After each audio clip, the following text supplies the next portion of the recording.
Accélère gros. Il y a deux voitures gros. Ah mec, on est baisé. Jour 1 pour traverser la France le plus illégalement possible. Aujourd'hui les gars, nouvelle quête. J'ai commencé à m'ennuyer tout seul de survivre en mode SDF dans les Vosges. Je me suis souvenu que la vie c'était un open world et que je pouvais aller ou faire ce que je voulais. En plus les gars, vous avez pas encore pendant la nuit des mecs posés sur le mur. J'ai entendu parler toute la nuit, à un moment ils ont dit mon prénom. Et je me lève et c'est des mecs qui me connaissaient frérot. C'était le frère du mec que je vais voir tout à l'heure. Il m'a offert un truc à la graille le matin, c'est génial gros, merci à toi. Et comme le jeu est en mode multijoueur, je pars rejoindre mon pote pour faire l'aventure à deux. Même si j'ai improvisé là où on allait aller le matin même. On va dans les Pyrénées, on grimpe la pire montagne qui existe. C'est quoi la pire montagne? Bah j'en sais rien, on verra là-haut. Là j'aime bien ça.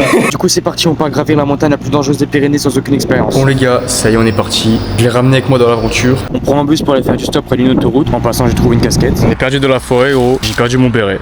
Voilà, rien ne se passe comme prévu, comme d'hab. Ensuite on trouve des bouts de carton dans une poubelle pour écrire dans une direction. On a une pancarte avec de la peinture marquée Dijon parce que notre une meuf faisait de la peinture et du coup nous a écrit Dijon dessus. On toque chez des gens qui nous passent des boissons et c'est parti pour faire du stop. Et comme on savait pas trop s'y prendre, on a essayé plusieurs techniques. Voilà, venez les gars, s'il vous plaît, prenez-nous.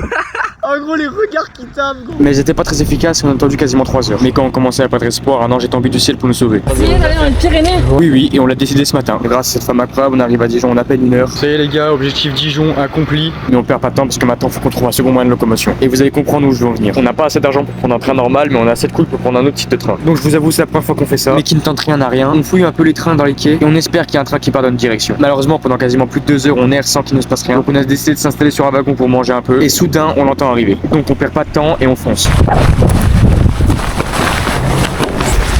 Le problème, c'est qu'à ce moment-là, la discrétion, c'est le cadet de nos soucis. Accélère gros.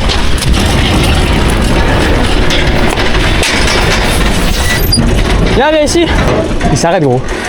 Pour nous. Mais non, c'est pas pour nous. Sauf que si on est monté sur un wagon de marchandises dangereux, et on a vite vu rappliquer 2 voitures nous foncer dessus. Dépêche gros. Bah juste là. Il y a 2 voitures gros. C'est clairement pour nous, faut qu'on bouge. Allez viens. Allez Rose, sa mère. Sa mère. Mais sauf que le problème, on s'est bloqué dans un cul-de-sac. Mec, on est baisé. Oublie pas de t'abonner pour pas louper la partie 2.